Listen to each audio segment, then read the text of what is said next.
Hi there, everybody. This is Empowering Democracy. I'm your host, Joe Firestone. I'm joined by my friends, Dee Pierce, who's the host of Around the World with Dee and Friends, and also Gregory Mallard, of Revolution by Evolution, which is about to appear in a not too distant future on Facebook and on YouTube. Yes, I'm happy to be here. Thank you for inviting us, having us. Well, it's my pleasure, Dee. Hey, Greg, are you here? Okay, I guess Greg had to get off for a moment, but I think he'll be back shortly. Okay, so what the topic is for tonight is the battle against neoliberalism and austerity continues. That's what I want to talk about. I want to start off with a piece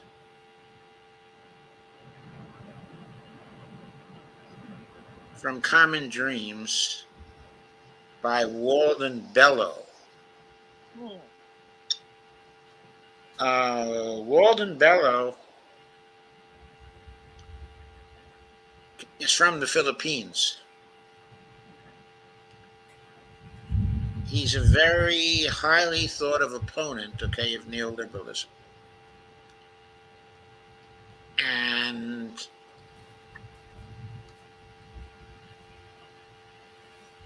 I'm going to present and share the article.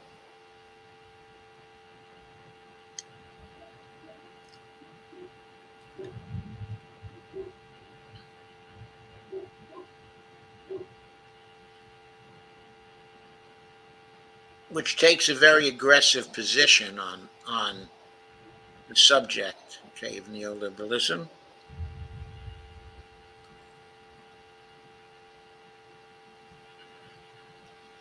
And you see in this figure, austerity kills.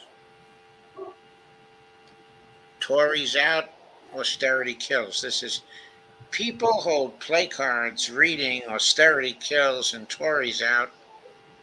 They take part in an anti-austerity demonstration outside Parliament in London, Britain.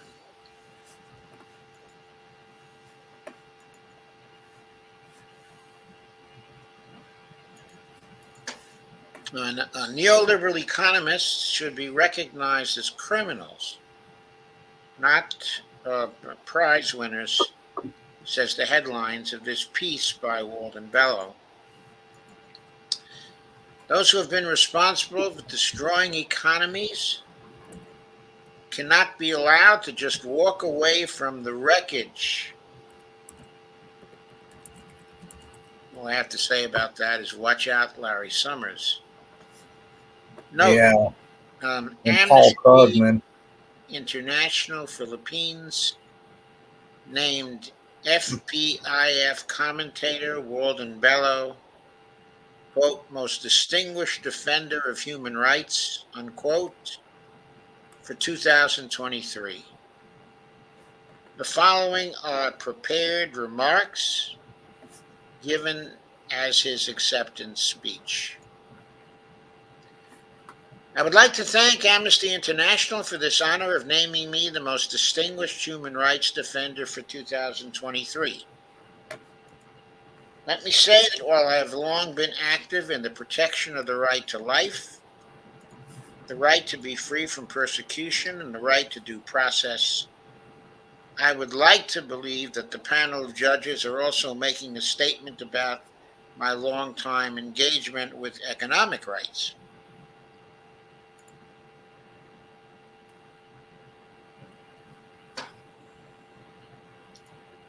Most of my life's work has been devoted to intellectually and politically demolishing the ideology and policies of neoliberalism that have wreaked so much havoc not only among our people, but in countries throughout the world.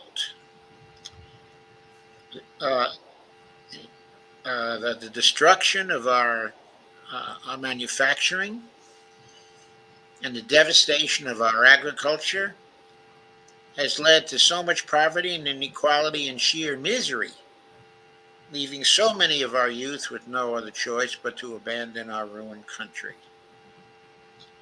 To borrow the distinction made by the philosopher Isaiah Berlin, there are negative rights, such as the right not to be tortured, and positive rights, or those that contribute to our full development as human beings. Human rights campaigns have traditionally focused on negative rights, that is, the protection of people from repression and persecution. I believe it is time we also campaign against individuals and institutions that violate the people's positive rights. Neoliberal policies, such as those that have been imposed by the World Bank and the International Monetary Fund and the IMF, institutionalized in the Philippine political economy and rationalized by a succession of economic managers and economists, have created massive poverty and inequality that have prevented millions of our fellow Filipinos over the last 5 decades from their full development as human beings, because they have destroyed, disarticulated, and disintegrated the country's base of physical survival, that is, the economy. That is a crime. Neoliberal policies are now discredited. The Washington consensus is in the junk heap. No self-respecting economic manager, except perhaps in the Philippines, any longer invokes the, quote, magic of the market, unquote, or the so-called benefits of free trade. Yet in so many countries, and not just in the Philippines, neoliberal policies continue to be the default mode, like the proverbial dead hand of the engineer on the throttle of a speeding train. They continue to inflict severe damage on the life chances of billions of people because they have been institutionalized. Just a comment here.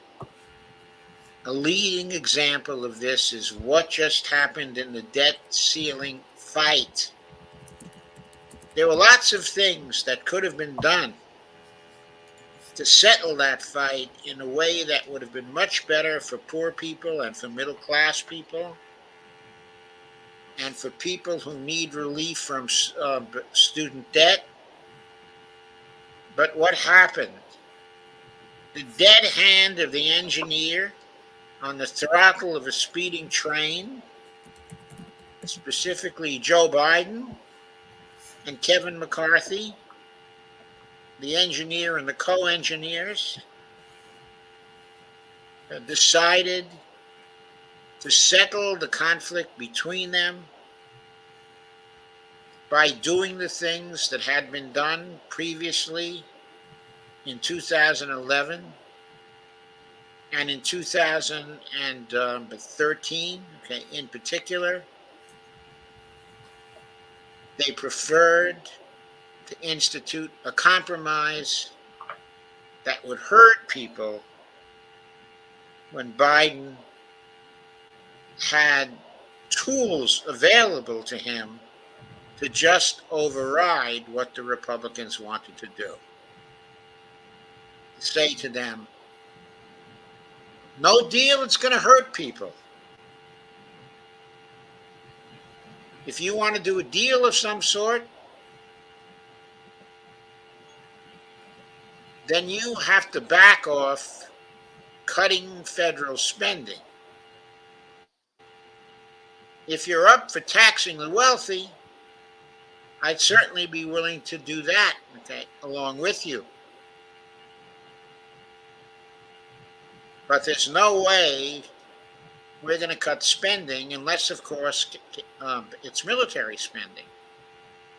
And if you don't like that, that's too bad, because I'm going to mint the platinum coin, and that's going to take away all your leverage in this context. Going on with the article. Those who have been responsible for destroying economies cannot be allowed to walk away from the wreckage, just as that monster, former President Rodrigo Duterte, cannot be allowed to just get away with spilling the blood of 27,000 Filipinos. The bureaucrats and technocrats of the IMF and World Bank, their local accomplices, particularly in the Department of Finance and the National Economic Development Authority, as well as the ideologues of neoliberalism that have spread the false gospel from their perches in such institutions as the University of Chicago and the University of the Philippines School of Economics, and I might add Harvard University as well, must also be brought before the International Criminal Court. Whoa. Duterte's hands are bloody, but so are the hands of these white-collar criminals very dirty, like those bombing crews that dropped their lethal payloads from 20,000 feet, or the remote controller that directs a drone to destroy a wedding party in Pakistan from thousands of miles away while located in Nevada, USA. These people are not exempted from guilt owing to their distance from the sites of death, destruction, harrowing poverty, and misery. It is high time we seek justice for economic crimes. It is high time we cease honoring such criminals in economics, but bring them instead to the ICC.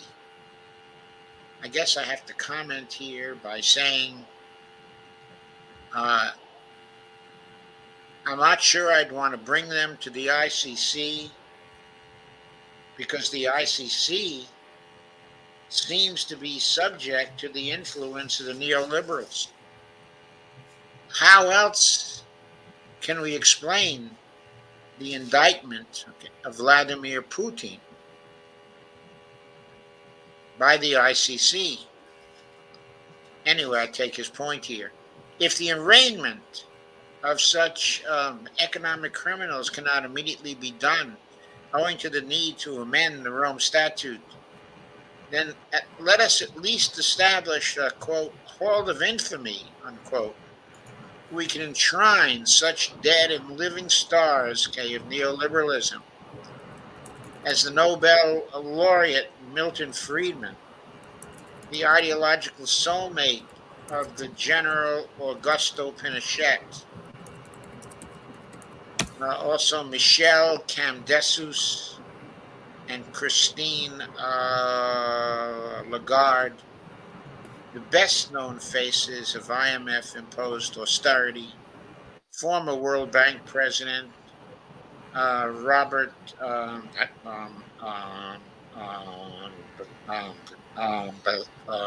McNamara, who conspired with the dictator Marcos to make the Philippines one of the guinea pigs of structural adjustment, and Pascal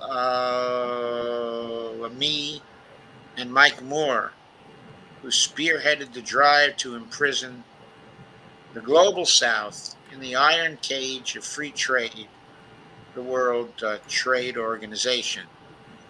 Yeah, and also talking about the Philippines, they also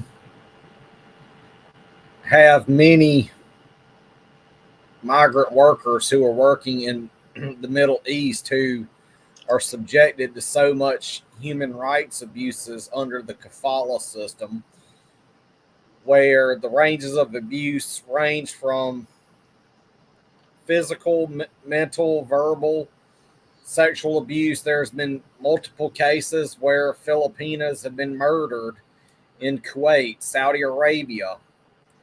They've also had third country recruitment, also known as cross country recruitment, which the way cross country recruitment works in the way is, say you're a migrant worker working in Kuwait or Saudi Arabia, you reached out to a recruitment agency in Dubai.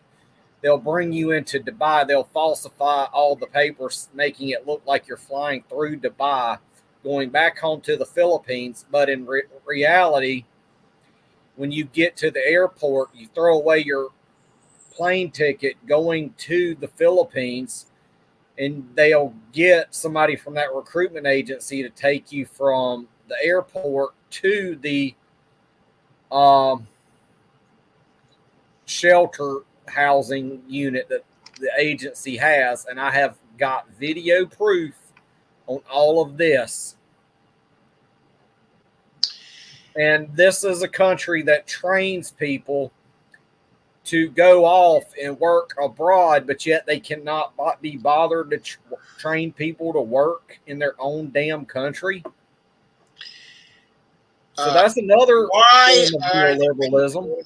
Why are the people going off to the Middle East? Because they're going off to the Middle East because they can't find jobs in the Philippines. Why can't they find jobs in the Philippines? Because the neoliberals are running the economy in the Philippines.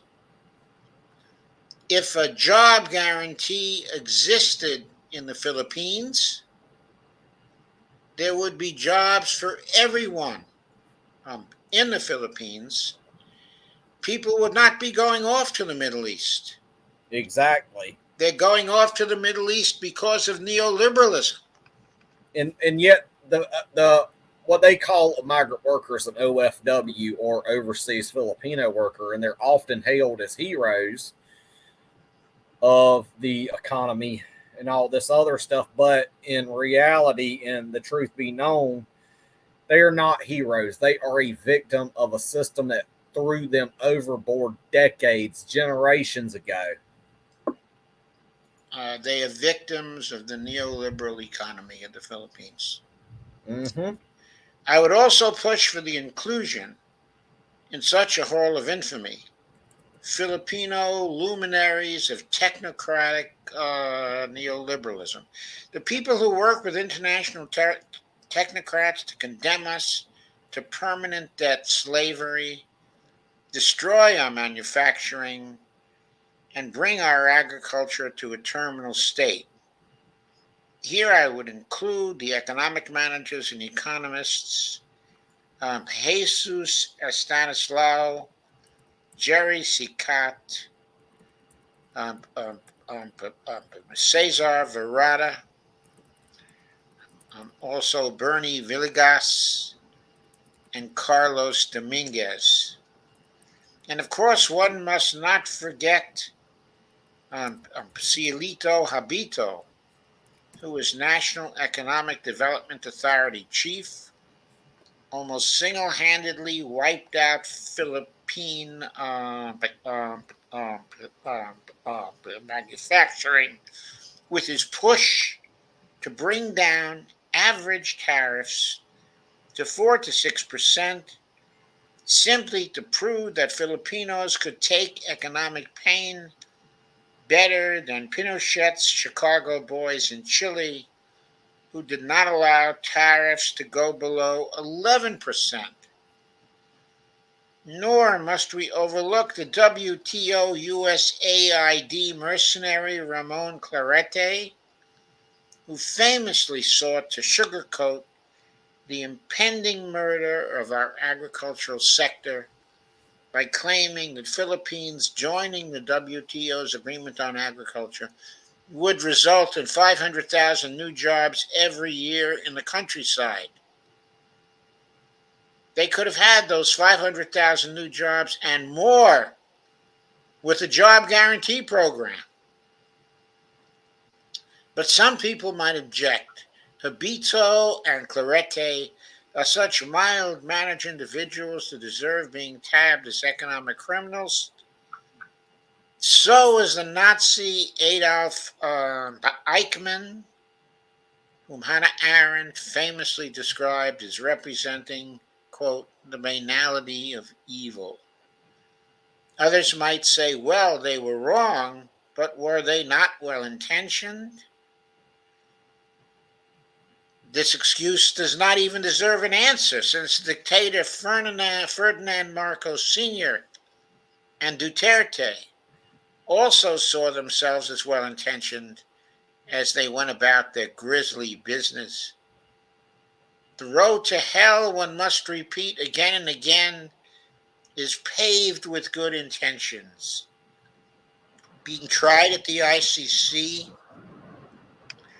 or honored with membership at the Hall, of Infamy would be a lesson to all that bad ideas and bad policies have consequences, often devastating ones that you cannot play academic and policy games with the lives of millions of people. Let me end by demanding the release of my fellow Ignite awardee, Senator Leila de Lima, or it might be Lila de Lima, not sure how she pronounces it, packing off Duterte to the ICC jail in The Hague. An end to impunity and dismantling of all those neoliberal policies that have destroyed our economy and brought so much misery to our people. And again, thank you, Amnesty. So that's his speech and his attack, on the practices, of neoliberalism. He didn't name any people from the United States, but we know there are many of them who have been practicing austerity, at the very least since the 1980s in our country, and who are responsible for the growth of inequality here, the terrible growth, of inequality, and the terrible growth of private debt in this country. It's the neoliberals who worry about the public debt, of course, and rant and rave against it because they want to have excuses to cut our social programs. But they don't say anything about the problem of private debt and its growth, the kind of debt that oppresses people and takes away their life chances, like, for example, student loan debt. That kind of debt, is awful. Let's look at some concepts. There is macroeconomic austerity. That is medium to long-term fiscal policy characterized by a focus on reducing budget deficits or increasing budget surpluses, and most often on the former, in an environment where one's nation, such as the United States, runs trade deficits larger than the government budget deficits. If the foreign sector surplus is greater than the government sector deficit, then the domestic non-government sector must also be in a deficit condition. What does that mean? It means the private sector,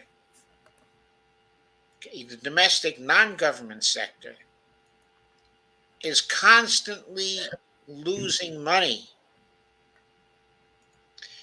And of course, that means there's a conflict over fewer and fewer resources being given to the private sector by the government. And in those conflicts, it's the rich okay, and the powerful that have the tools necessary to protect themselves. And as the foreign sector surplus increases over the government sector deficit, then we have a situation where the rich get richer and the poor get poorer, and the economic gap between the rich and the rest of the society gets far greater over a period of time. That's what has happened here in the United States, really, since Jimmy Carter's time. Since Jimmy Carter was the first to practice macroeconomic austerity, okay, even though he did not do it with anything except for good intentions. But he had a terrible understanding of the economy, I'm afraid. So that is the consequence of long-term fiscal policy aimed at budget surpluses or reductions of the deficit. The closer it gets to its goal, the more it approaches continuous losses for the domestic non-government sector. So the U.S. was approaching macroeconomic austerity under Obama because the government deficit was barely greater than the foreign surplus. By running large deficits, the Trump administration relieved macroeconomic austerity somewhat. But now the Biden administration is once again moving towards macroeconomic austerity, because Biden has been gleefully reducing the budget deficit of the government as he goes forward, because of his own mistaken ideas concerning economics. This is not to defend in any comprehensive way the economic policies of the Trump administration. It is just pointing out that even though this was not his intention, the large deficits he ran had some benefits for people other than the rich. What is microeconomic austerity? It embodies the same idea as macroeconomic austerity, except that it applies to subsectors of the foreign and the private sectors rather than to each of those sectors of the economy taken as a whole. So you can have a state of macroeconomic prosperity along with microeconomic austerity if the distribution of macroeconomic surpluses is highly unequal. We have also had that since the takeover of the federal government by Ronald Reagan and in the reigns of the presidents since then. In the years where there has been macroeconomic austerity, we have had a lot of microeconomic austerity, because the distribution of macroeconomic surpluses focused on the rich rather than on the poor and on the middle class. We can talk about a fiscal responsibility narrative. To be honest, this is an MMT fiscal responsibility narrative. We begin with the idea of fiscal sustainability. Fiscal sustainability is the capability of a government to keep on spending without reducing its capability to spend. For a fiat sovereign government like the United States, whose capability to issue currency, Fed reserves, paper currency, and coins, is constitutionally unlimited, and one whose fiscal legislation places no self-constraints on this ability. Two, has made its currency non-convertible to any other commodity or currency. Three, has no debts in foreign currencies. And four, allows the price of its own currency to float in trading. There is literally no fiscal sustainability issue because its capability to keep on spending can never be diminished.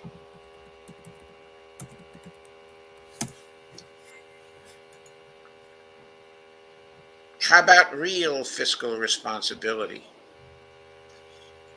Real fiscal responsibility is not what Joe Biden practices. It is a pattern of fiscal policy intended to achieve public purposes, such as full employment, price stability, a first-class educational system, but also Medicare for all, also meeting the climate emergency, while also maintaining or increasing fiscal sustainability, viewed as the extent to which patterns of government spending do not undermine the capability of the government to continue to spend to achieve its public purposes. Real fiscally responsible policy, if it works generally as expected, creates greater real benefits than real costs for people. It has nothing to do with conforming to some standard, simple financial measure like an, quote, acceptable, unquote, debt to GDP ratio that has only a questionable theoretical connection to the actual well-being of people. If you recall, the neoliberal economists during the 2010 crisis were touting debt to GDP ratios that had to be less than 90%, or supposedly the nations that had higher debt to GDP ratio than that would suffer deficiencies in growth and reductions in fiscal sustainability. Of course, if one studies the history of Japan and the history of the United States,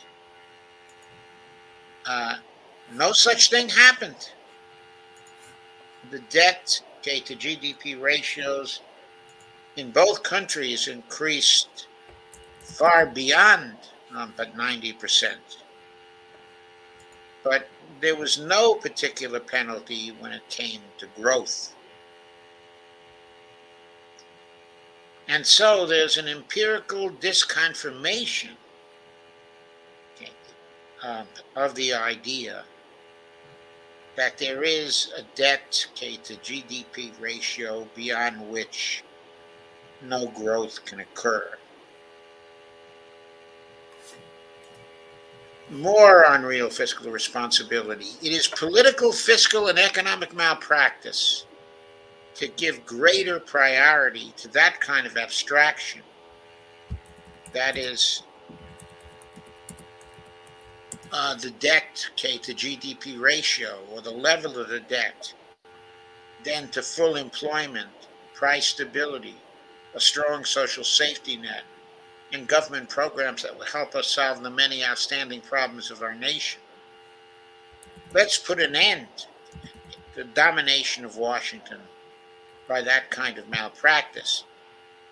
We still haven't put an end to it.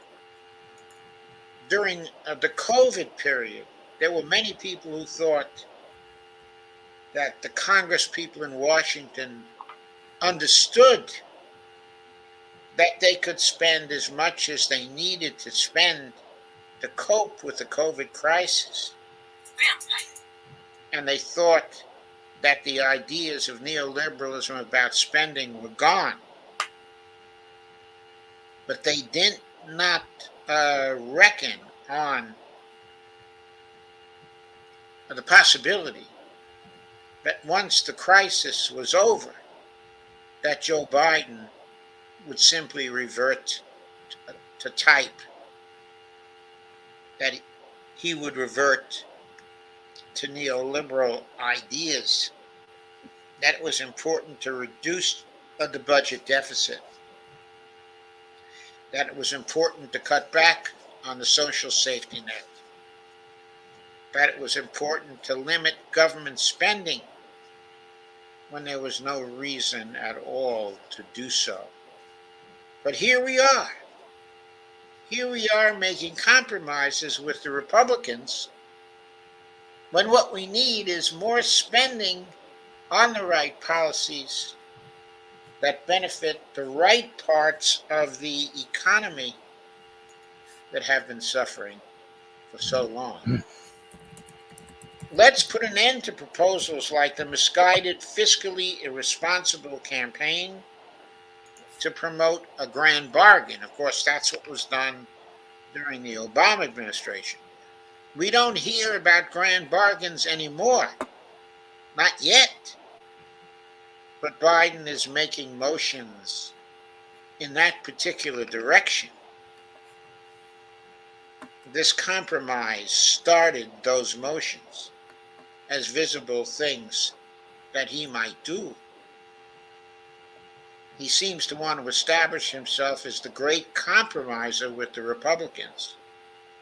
But that is sure to do nothing but destroy more private sector money. Private sector money that resides with the poor and resides with the middle class. It will also destroy more jobs than would be the case if we either did nothing or increased the deficit and created a full employment budget. Austerity requiring budget surpluses cannot work in the United States economy because surpluses defined as tax revenue exceeding spending destroy net financial assets in the private sector. Unless these financial assets are replaced through revenues acquired by running a trade surplus, which the United States has not done, of course, for decades, the continuous loss of financial assets by the private sector is unsustainable. It eventually leads to credit bubbles, to recession or depression, and the return of deficit spending due to the effects of the automatic stabilizers that are part of the safety net. It is mathematically impossible for the United States to simultaneously run a government budget surplus, have a trade deficit, and increase aggregate non-government sector financial wealth. That can't happen in the aggregate. Of course, it can happen that one can still increase the financial wealth of the wealthy if you rig things in such a way that they always benefit, which is what we have been doing. It is fiscally irresponsible to frame and follow a long-term deficit reduction plan when both a trade deficit and an output gap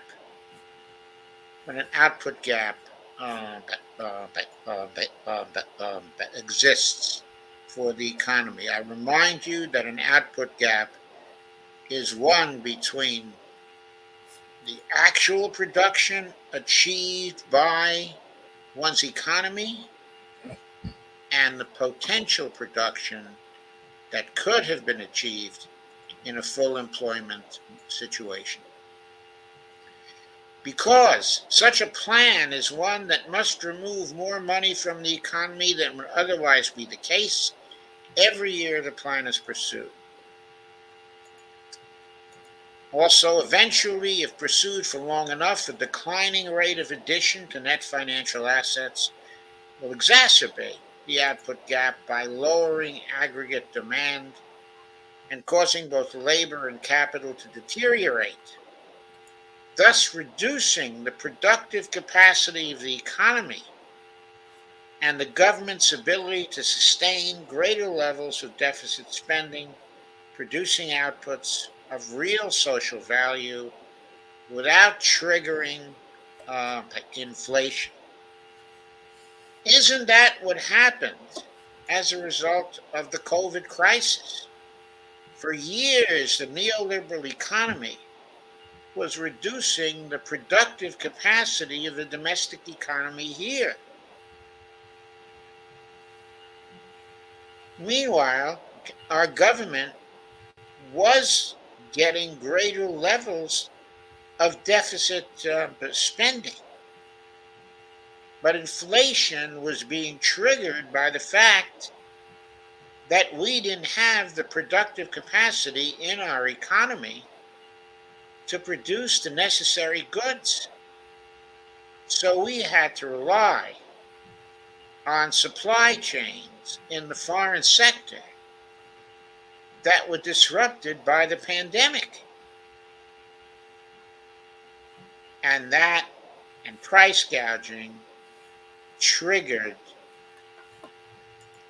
the inflation that has been our lot for the last, what is it, a year and a half or so. Slowing down now. But it was caused by the reduction in the productive capacity of our economy over 40 years by sending all those jobs overseas. In bad trade deals that should have never even happened. Absolutely.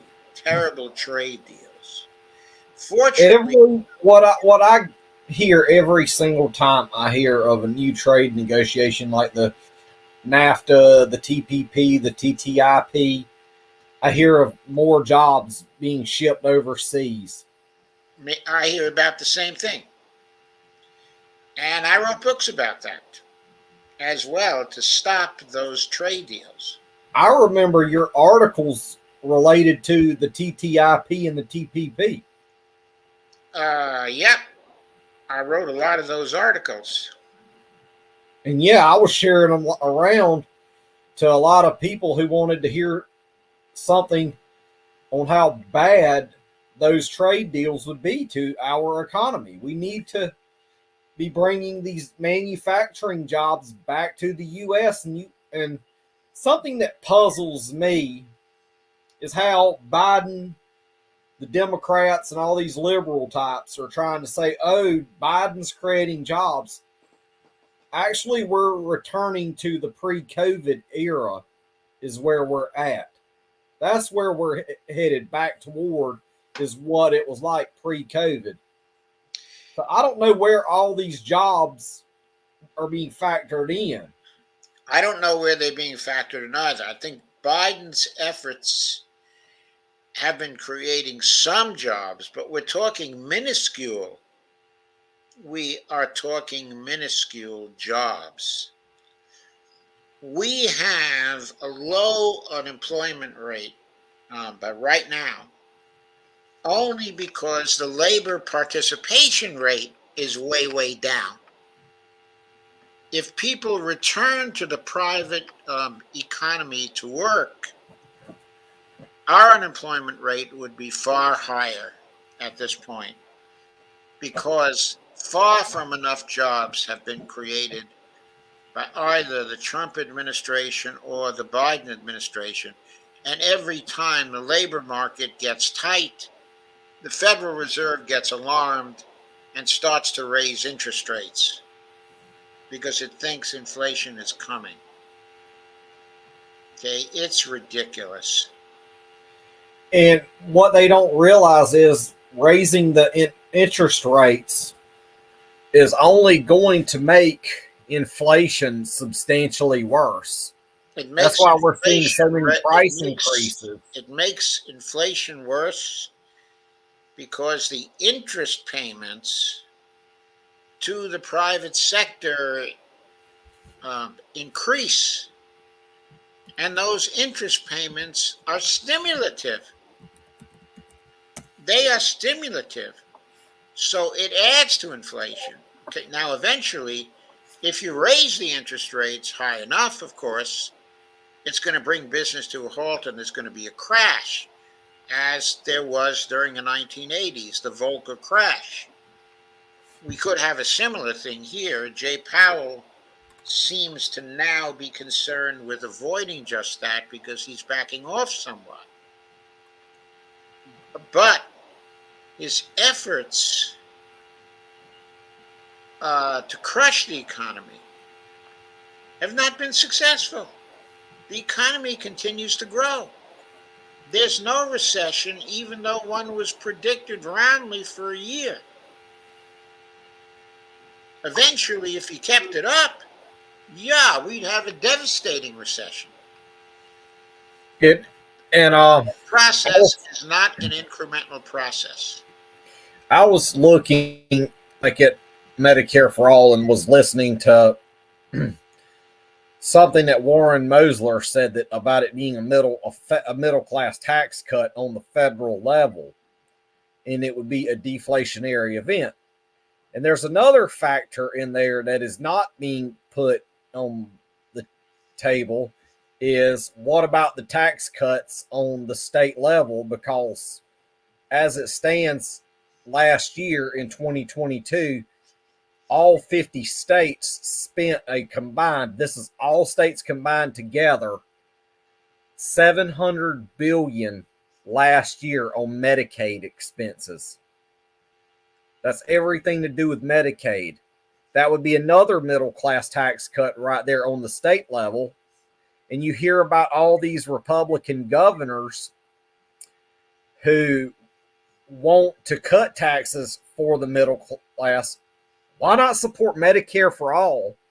So that way you could save your state government money and have an even bigger budget surplus on the state level, which, because the state being the currency issuer for those who are not, the currency user for those who are tuning in wondering what the difference is between a currency issuer and a currency user. One of my pet peeves when it comes to Medicare for All is that our people who were in favor of Medicare for All always underestimate the savings that we can expect from Medicare for All. Mm-hmm. When I say they always underestimate it, you hear estimates like over 10 years it's going to save $4 trillion. Or maybe, and it's going to save more than that, I think, because that's on the federal that's level. Exactly what I was about to say. That's what I have a pet peeve about. It's and not they're not also $4 factoring trillion. in It's not $7 trillion. But based on the experience of other nations that have universal healthcare systems, it is very likely that we could cut our current spending on healthcare, which is now at $4.3 trillion, by 50% to $2.15 trillion. Furthermore, the federal government is now already spending $3 trillion to subsidize healthcare, to subsidize the private sector insurance companies, to subsidize the hospitals, to subsidize facilities and infrastructure of various kinds that are related to healthcare, to subsidize the pharmaceutical companies with the research that they base their so-called innovations on. That federal spending now approaches, well, it doesn't approach, it is at $3 trillion a year. It's approaching $3.1 trillion a year that the federal government is already spending. If a Medicare for All program took over all those expenses, Yes, Warren Mosler is right. It would be a deflationary event because we would save $2.15 trillion and the federal government would not have to spend the $3 trillion that it's now spending. It would only have to spend $2.15 trillion and everybody would be covered. And the And quality also, of care would be greatly increased. And no one would go without the medications they need. No one would be bankrupt. No divorces would occur as a result of the financial problems that happen, to Medicare. There would be no more suicides as a result of desperate situations. It would all, improve. But let's it would discuss. it would be harm reduction for our entire country. It would be. So let's discuss the part of the fiscal responsibility narrative that deals with Social Security, and Medicare. First, Social Security has no solvency or, quote, running out of money problems. The Social Security crisis that all the neoliberals talk about is a phony one. There's no solution to this fiscal crisis, bipartisan or partisan, that is needed. What is needed is a solution to the political problem of getting Social Security's funding guaranteed in perpetuity by Congress, just the way it guarantees funding for Medicare Parts B and D right now. The same applies to the so-called Medicare crisis. It too is phony and can be solved easily by Congress guaranteeing funding in perpetuity to Medicare Parts A and C.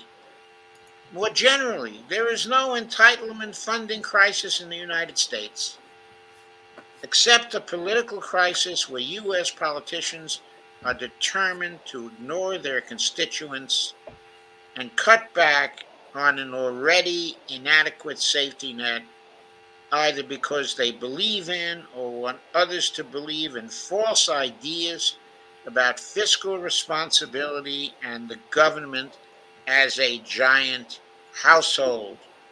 The government is not a giant household. It is a wholly different kind of entity from a financial point of view.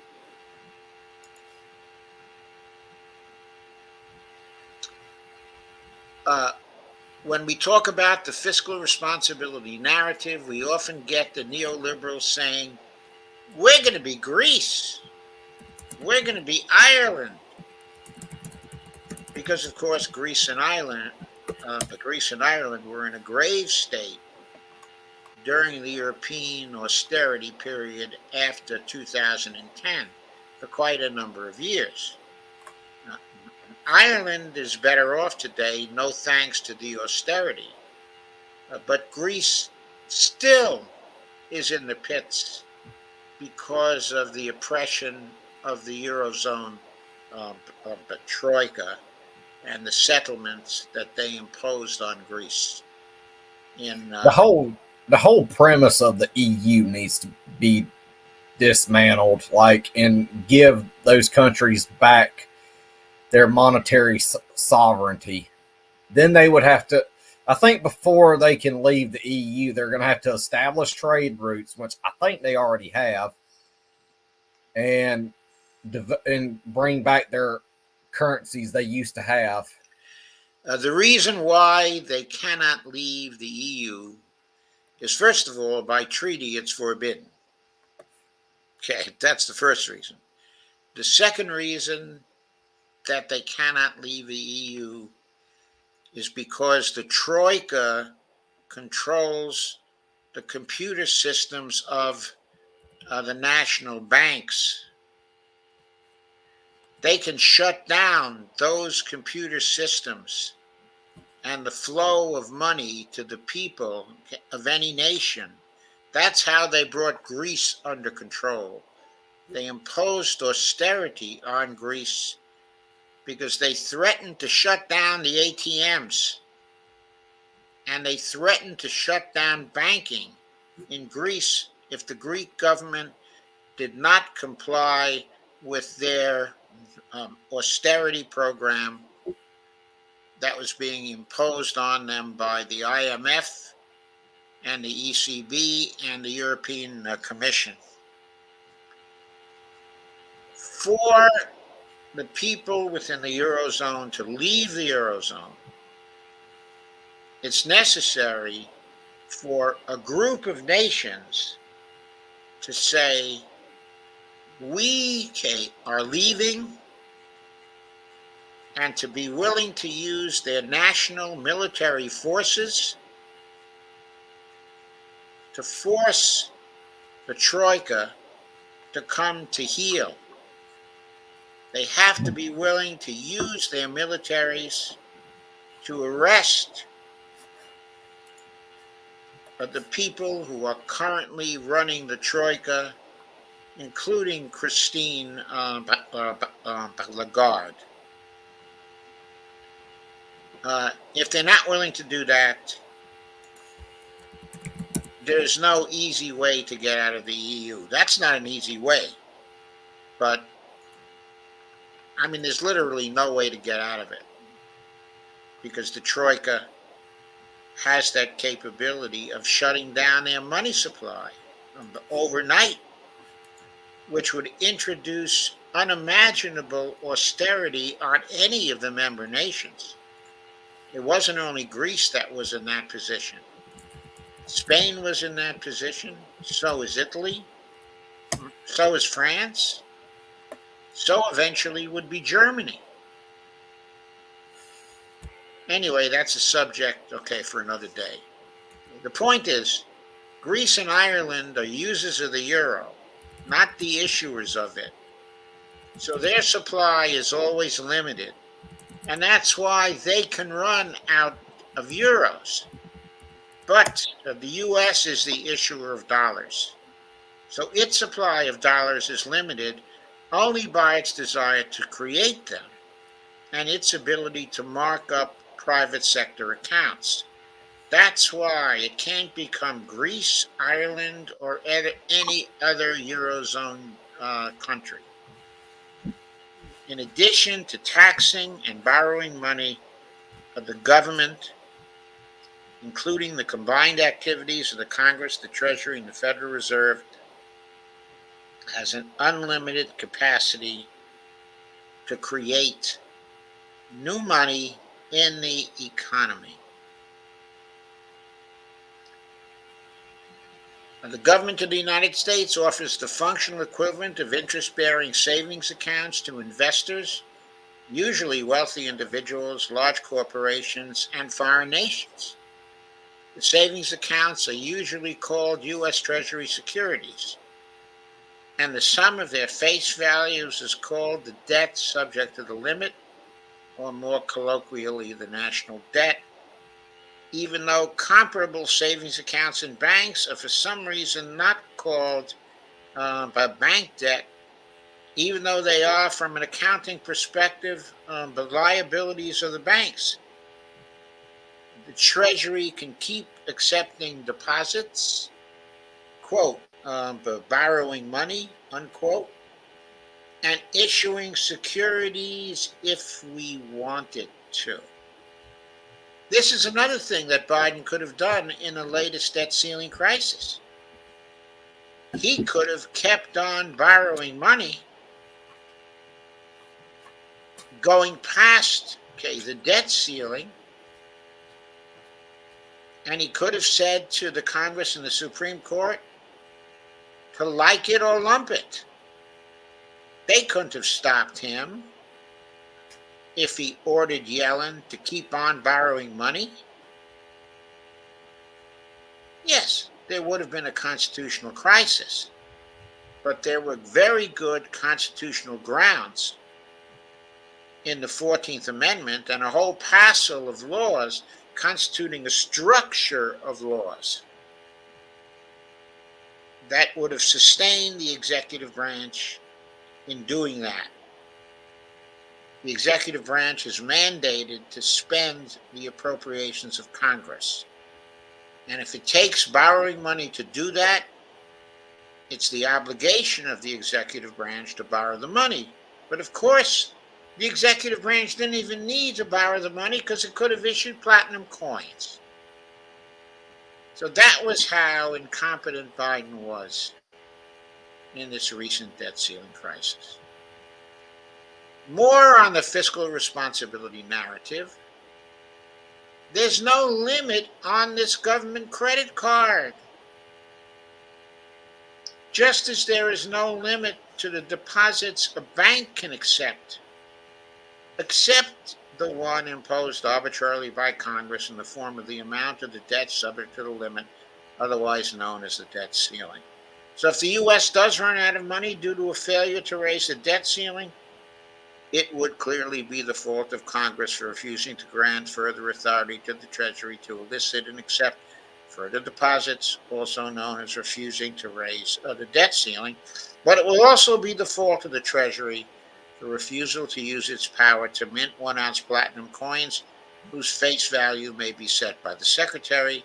And of course, it would also be the fault of Biden for not ordering the Secretary of the Treasury to keep on issuing debt. This is a case of fiscal irresponsibility, not fiscal unsustainability.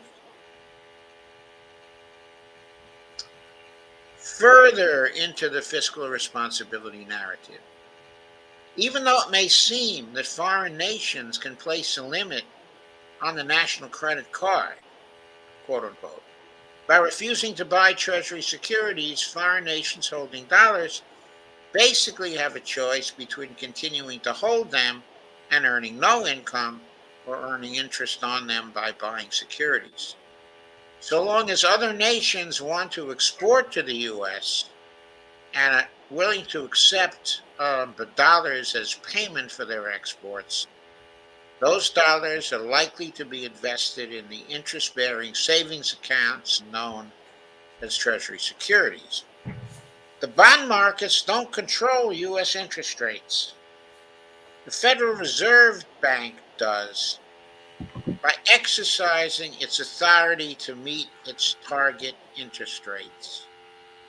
But bond vigilantes have no power against the Fed. If they fight against its interest rate targets by trying to bid them up, then they will, quote, die, unquote, in the flood of reserves the Fed can unleash to drive the interest rates down to its chosen target. If the Fed's target is zero, it can drive the interest rates down to zero. It has done it already, and it could do it again, just through QE if it wants to do that. Now, we have to say the U.S. must pay its debts. That is to say, it must pay back the Treasury debt instruments as they fall due. As you all know by now, the U.S. is obligated by Section 4 of the 14th Amendment to pay all its debts as they fall due. Nevertheless, our national debt could not be a burden on our grandchildren unless they, our grandchildren, wish to make it so by stupidly taxing more than they spend. This is true because assuming the debt ceiling is raised when needed or repealed, we have an unlimited credit card to incur new debt at interest rates of our choosing. So we can, quote, roll over, unquote, on national debt indefinitely. Now, I don't recommend that because I think people have to be educated about the financial powers of the federal government.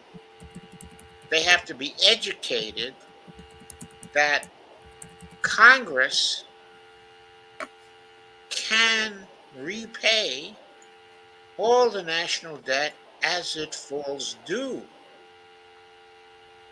And so I would much prefer the minting of platinum coins or the use of overt congressional financing rather than the issuing of new debt instruments so that it can be demonstrated once and for all that the federal government can repay our national debt without issuing any more debt, without just rolling it over.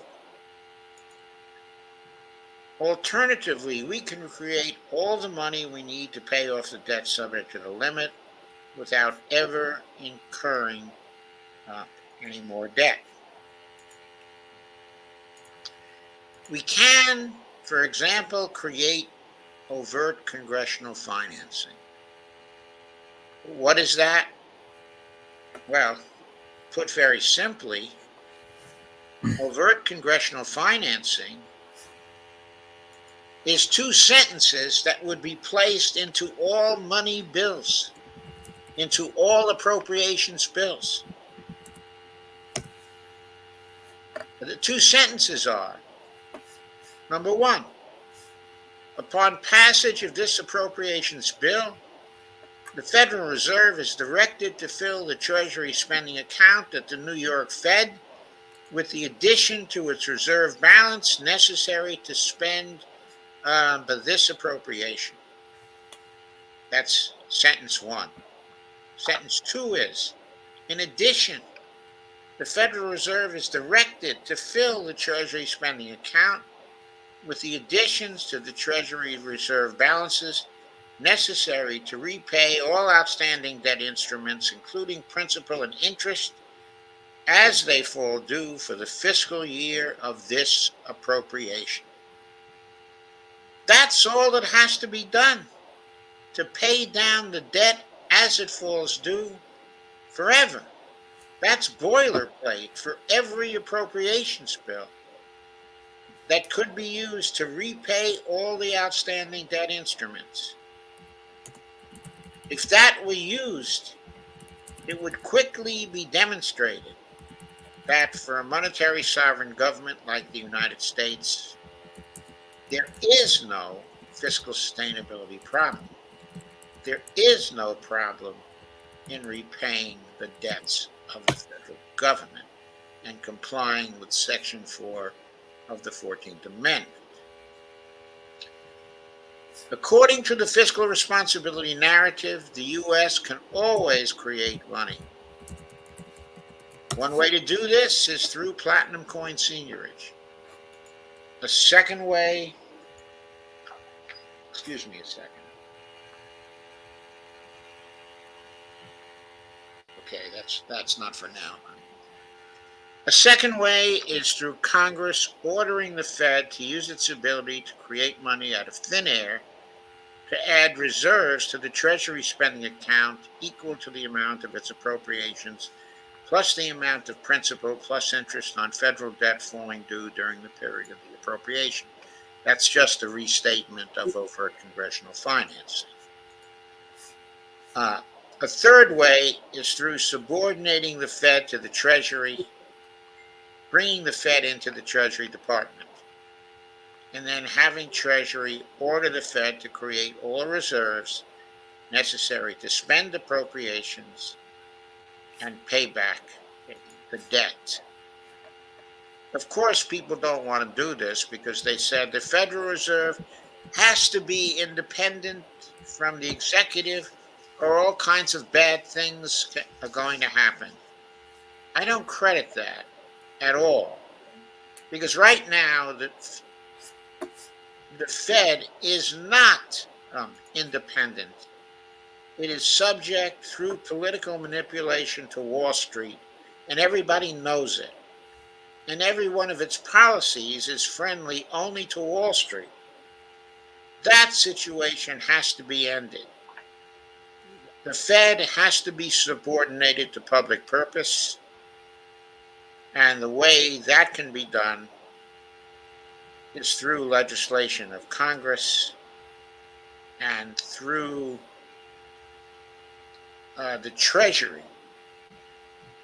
supervising the Fed within the context of the executive branch of government, where if we do certain things, the president can be made accountable to the public. Now, I don't say the president is accountable to the public right now, but we can make the president accountable to the public in ways that I've stated in many other live streams. Anyway, the first of three ways of creating money is legal now. The second is constitutional but requires action by Congress. The third is constitutional but would require politically unlikely action by Congress to authorize it. So this shows that the constraint is political. It is not financial. Real fiscal responsibility is not about the deficits of a nation. It's about public purpose. A fiscal policy that measures its success or failure in reducing deficits rather than by its impacts on public purpose is fiscally irresponsible and politically unsustainable. That's what we need to get people to understand if we're going to end austerity. They need to understand that they need to look at things from the standpoint of the impacts on public purpose. What is public purpose? It's what people agree on are the public purposes of the government of the United States. Anyway, the deficit is a meaningless measure from the viewpoint of government solvency, because the U.S. government has no limits on its authority to create/spend money other than self-imposed ones. So neither the level of the national debt nor the debt to GDP ratio can affect the government's capacity to spend congressional appropriations at all. Also, a deficit/debt-oriented fiscal policy ignores real outcomes relating to employment, price stability, economic growth, environmental impact, crime rates, civil strife, and violence, which actually can affect fiscal sustainability by strengthening or weaken the underlying economy, and with it, the legitimacy of the federal government and its fiat currency. In short, responsible fiscal policy is not about its impact on debt, it's about its impact on people. Government is not like your household. Households can't make their own currency and require that people use that currency to pay taxes. So their household supply of dollars is always limited, while the government supply is a matter of its decisions alone. However large the federal debt becomes, it cannot be a, quote, crushing burden on our government, because federal spending is virtually costless to the government if it wants it to be.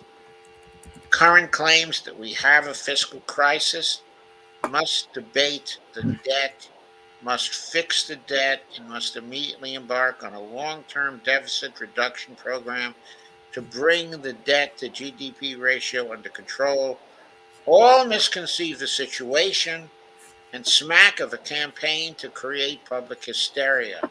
And that campaign, by the way, is the neoliberal campaign to terrorize the public into accepting that it does not deserve to have a social safety net that brings prosperity to everyone. These ideas, these neoliberal ideas, that fiscal responsibility is about developing a plan to bring the debt to GDP ratio, quote, under control, unquote, when it is really about using government spending to achieve outputs that fulfill public purpose.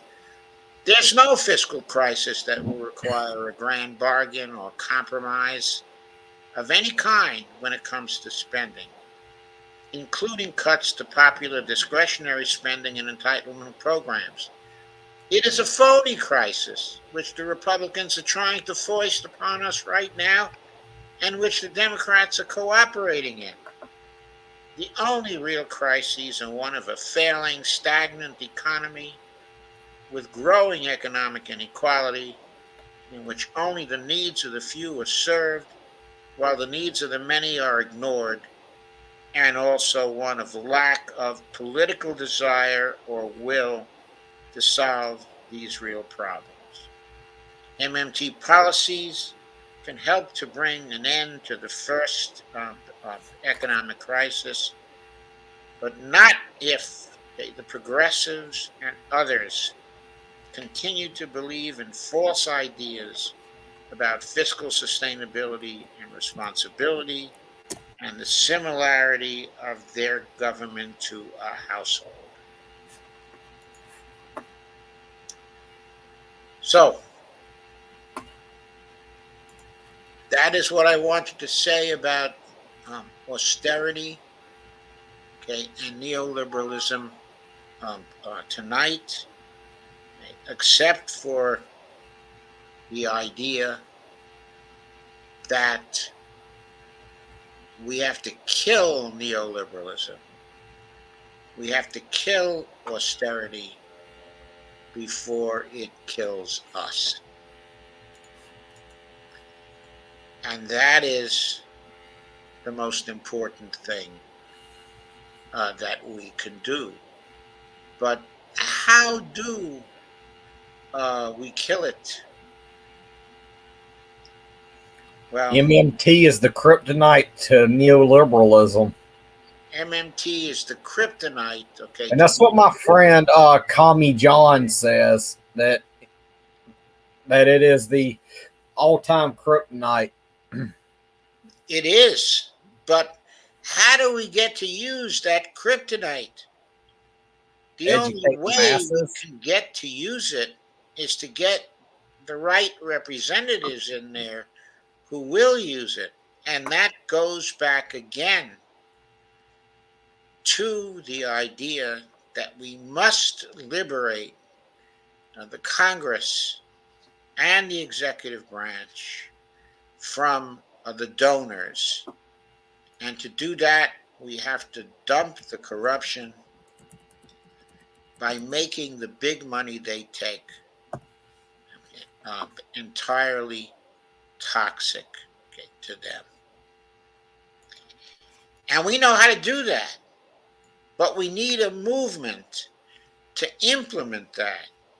We need people to get as excited about voting against people who take the big money as they are about about the candidacy of Cornel West or Marianne Williamson or RFK Jr. I or wouldn't any other even touch candidate who is on the RFK. horizon. Because even if one of those candidates is elected to the presidency,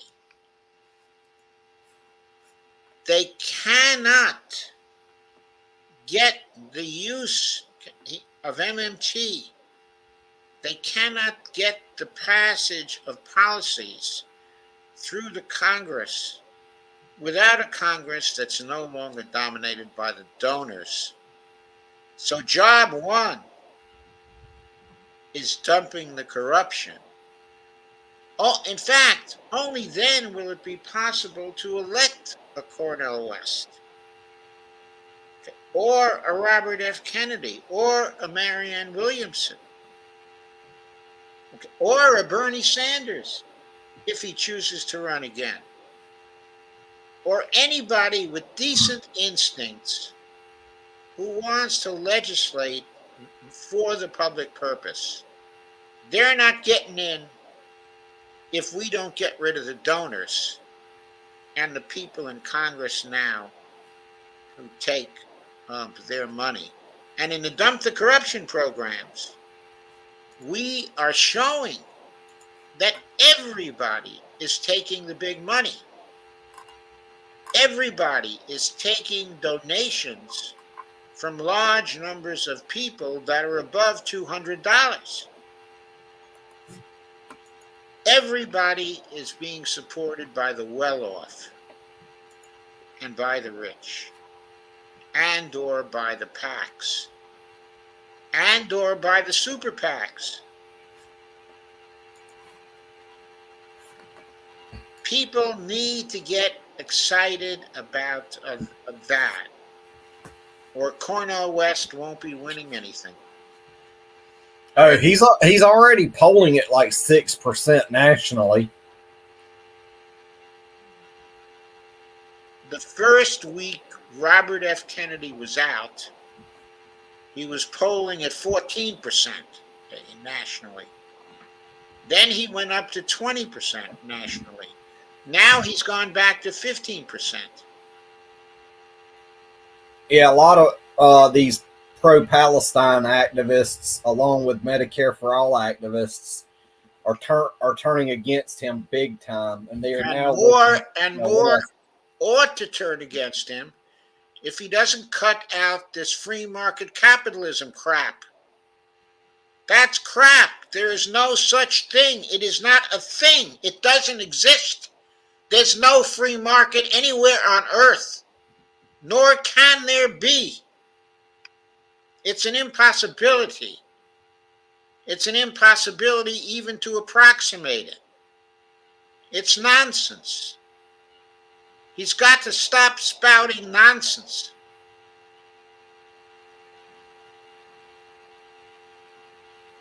And I agree with you, Greg. His positions on Medicare for All,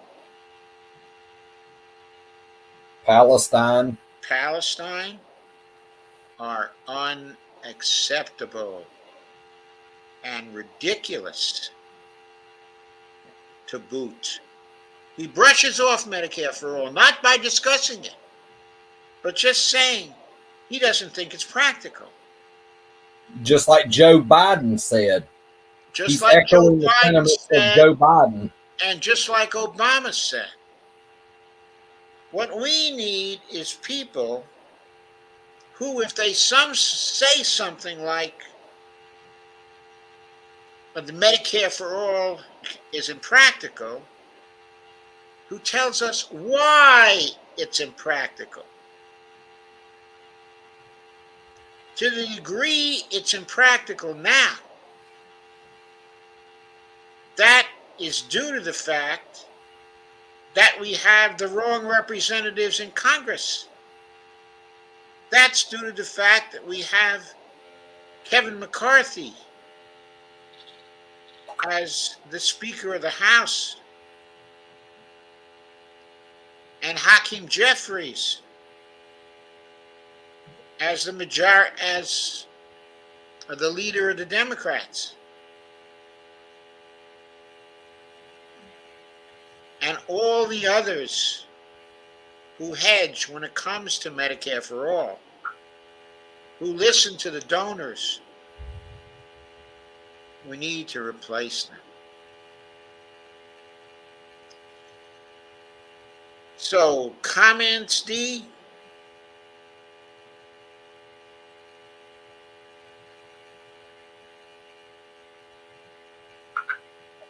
I agree. We have to dump the corruption, dump Congress.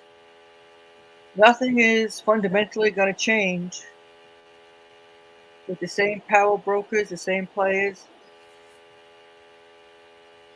And we won't get, if we don't do that, we may one day get a government that believes in the principles, of MMT. But you know what? If we don't get rid of the donors in Congress and their congressional slaves, they will use MMT for the wrong purposes.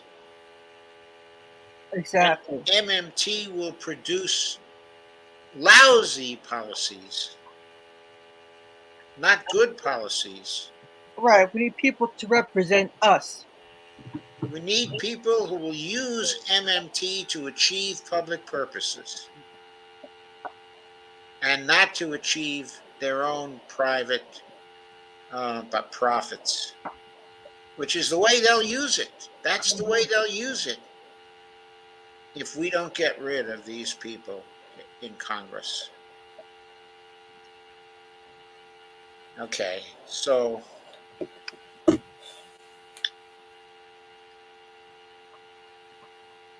Steve Day says 5 decades, yes. Robert Copeland says, hi, everybody.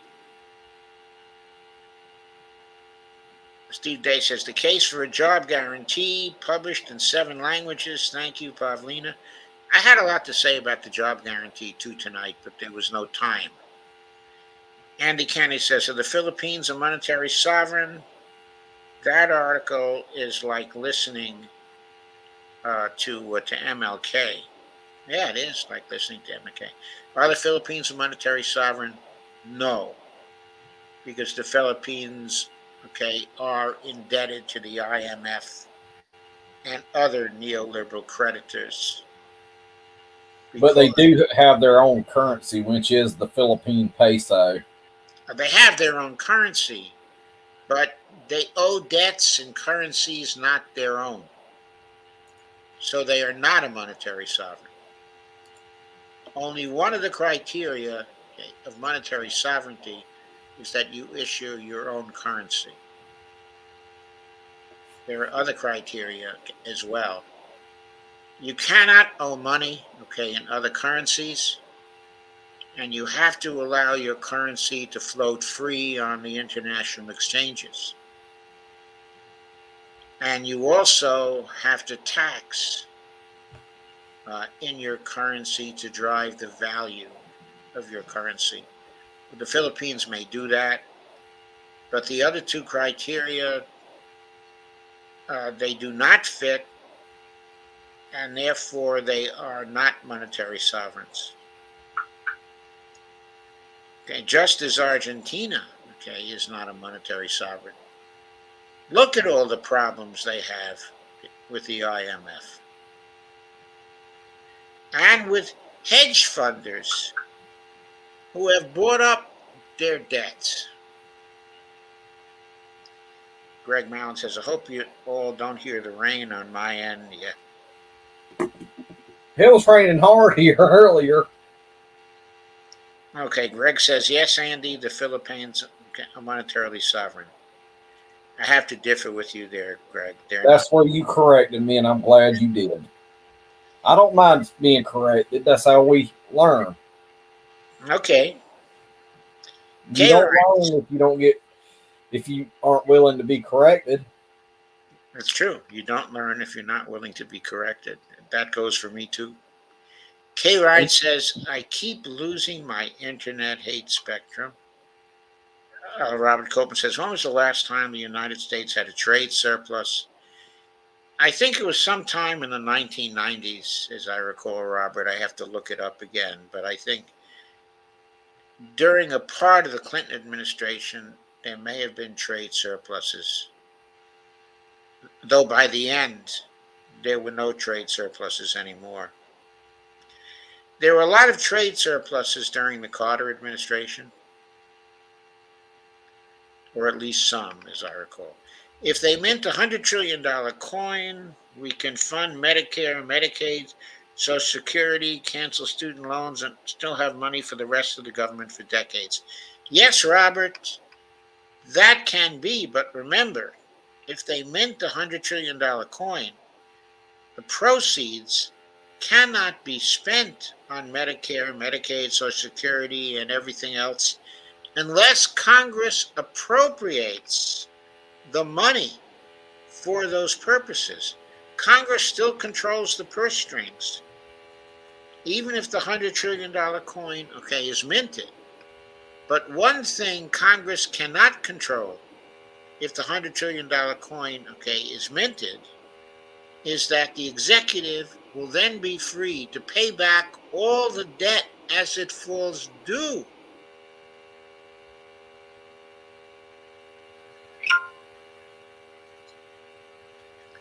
At least half the debt would be paid back within 3 years because it's all short-term debt.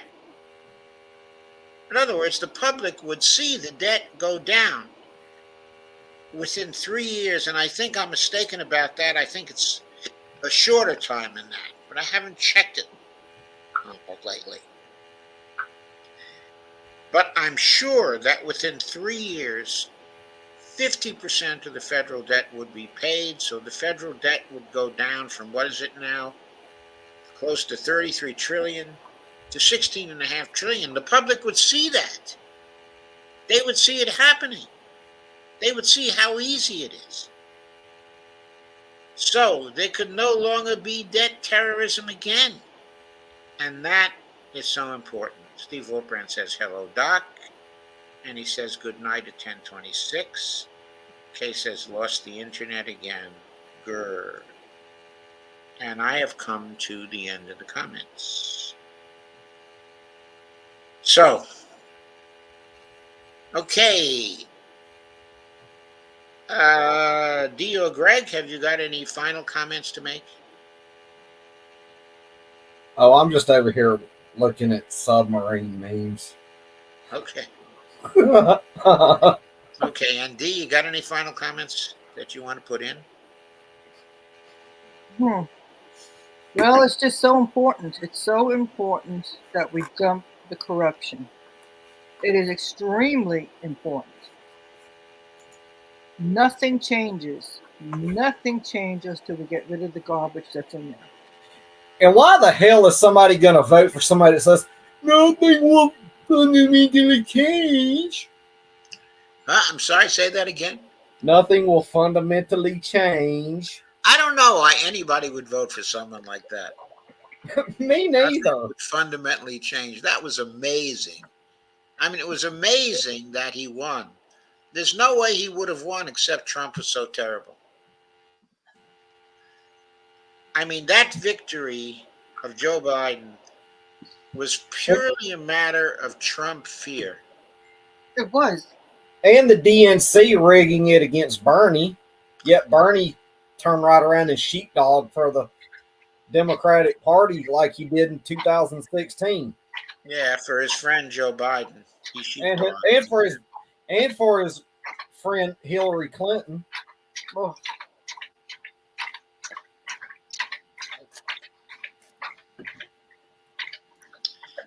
He sheepdog for Hillary Clinton, but I don't think he referred to her as his friend. Mhm. I don't think he ever did that. He didn't want to become part of the Clinton body count.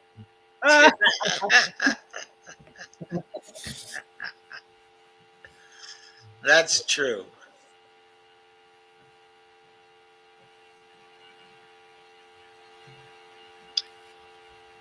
Okay, so I guess we're done for tonight. Tomorrow, I will be back with another Dump the Corruption show. And I'm fixing to head to bed because I got to get up at 6 in the morning. Okay, Greg, have a good night. Thanks for coming. You're welcome. And thanks for all your comments. Good night. Later, taters. And before I leave, don't forget to like, share, and comment, and subscribe. Hit that notification bell and go buy Joe a coffee because he deserves a coffee here and there. And Good night, go everybody. buy Dee a coffee too. And have you got a buy me a coffee account yet, Greg?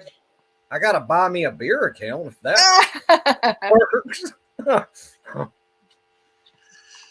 What do people have to do to contribute to your buy me a beer account? Facebook page so I could get me a Bud Light. Okay. Later, taters. Okay, you heard it here first, folks. Buy me a beer account on Facebook. Later. Okay, good night, folks. Good night, everybody. Good night. Okay, good night. Oh, I can't leave the studio. I got to end the broadcast first.